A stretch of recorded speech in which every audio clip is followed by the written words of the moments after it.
Jehovah's Witness programming gone wrong. Tragedy in Italy. Indoctrination just doesn't tell people what to believe, it teaches them what to fear. For Jehovah's Witnesses, that fear runs deep. Everyone outside the organization is marked for destruction. At Armageddon, of course. That kind of programming seeps into a person's conscience until one day it collapses under pressure.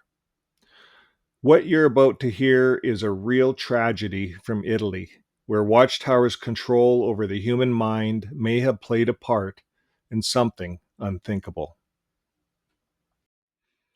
We're going to take a look at the article, the Italian article, Rimini, the Pierina case, Jehovah's Witness elder interviewed. Now, there's a lot of Italian names in this that I'm going to get them wrong, but I'm going to fumble through this for a reason, to show you how complicated and how many characters there are in this murder case. Now, it's a Jehovah's Witness murder case. Now, on October 2nd, 2023, the day before Pierina Paganelli's murder, and that's the person that's murdered, her daughter-in-law, Manuela Bianchi, sent voice messages to one of the elders, Mirabello, Miramare congregation of Jehovah's Witnesses in Rimini, where the victim's entire family attended. And David Mengusi, one of the elders of the Jehovah's Witnesses in Mirabello, reported this to the court that is trying this case, this Luis Disvilla, during the afternoon resumption of the hearing. And regarding the content of the message and the situation of the Paganelli family and the Giuliano Saponi, the victim's son and Bianchi's husband, who was in the relationship with the defendant, Disvilla, and the elderly man almost always invoked the secrecy of confession. You get that, folks? The elderly man? That's the elder. He invoked secret of confession. That's what the Catholics do. Clergy privilege. We can't tell you what's in our file. So anyways, Pierina didn't inform me about the Saponi family problems, but other people did, the witnesses said. But both prosecutor Danielle Passy and the defense lawyer and Andrea Gudi insisted on asking whether a meeting of the Judicial Committee regarding the Manuela Bianchi was scheduled within the Jehovah's Witness congregation on October 4, 2023, the day Pierina's body was found in the garage on Val del Calamio. I guess that's the residence. So the point at issue is that Bianchi's betrayal with Disvilla could have been a reason for her expulsion from the congregation, so that other Jehovah's Witnesses stopped having social relations with those who were expelled. But family relationships continue as before, the elder explained. And according to the prosecutor's office, Bianchi had feared this situation greatly, having informed Disvilla himself. And on the evening of the murder, the woman sent him a series of messages regarding the Judicial Commission meeting schedule for the following day. Another congregation elder, Andrea Mengusi, was also interviewed. Is betrayal a grave sin? Defense attorney Andrea Gudi asked, and the witness responded affirmatively. Emanuela Bianchi has no longer been a Jehovah's Witness since January 2024, the witness specified. And the hearing was then adjourned to November 17th at 9 a.m. to hear the testimony from Giuliani Saponi and his daughter-in-law and his brother, Loris Bianchi. Oh, what a mess. So I read that for a reason. I want you to think about all the characters, the Jehovah's Witness characters involved. There was an elders judicial meeting. Of course, it's all clergy privilege. And this is going to further courts. It's hitting other newscasts. Here's one on Reddit. JW killed possibly to avoid disfellowshipping her daughter-in-law.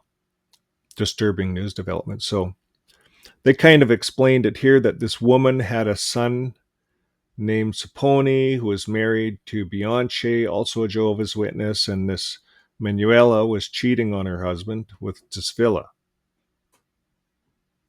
So Pierina Paganelli could have testified and had her daughter-in-law expelled. So the annoyed daughter-in-law allegedly instructed her lover to kill her mother-in-law, and it's still unclear whether this is what happened, but today's news in the newspaper fuels these suspicions. So thanks to the Reddit post, that kind of simplifies it. And when we look at these stories and they're spreading, whether or not the motive is confirmed in court, one fact remains: the fear of Watchtower discipline has once again taken center stage in human tragedy. Now, this isn't about one congregation, it's about control.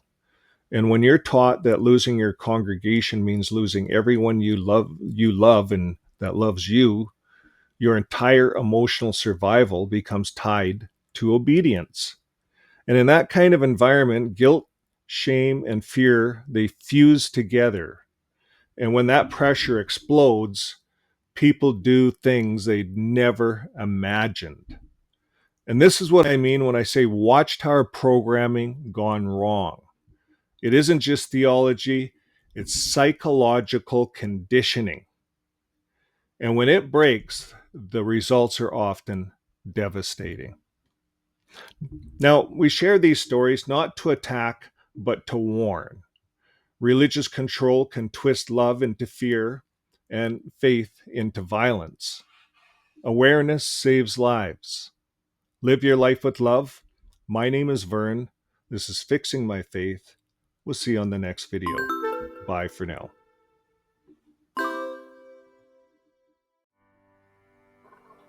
Well, before we wrap up, I want to take a moment to thank our Coffee Club supporters. These are the folks who help keep Fixing My Faith going. And I'm scrolling through them right now. And if you see your name, thank you for standing with us. But here's the thing.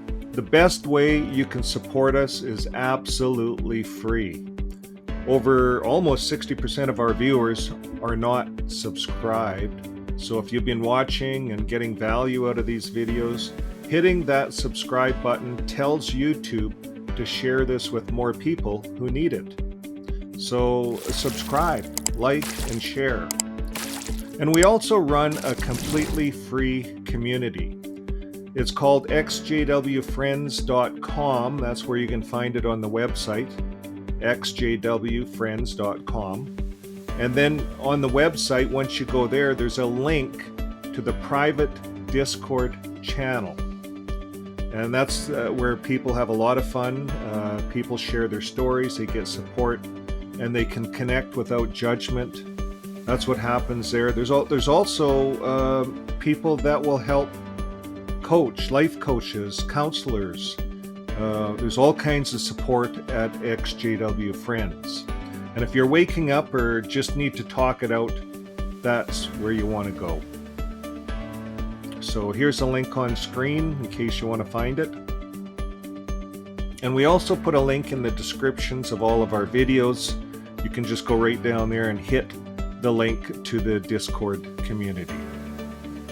So whether you are supporting through the Coffee Club or just clicking, liking, and subscribing, it all helps spread the message.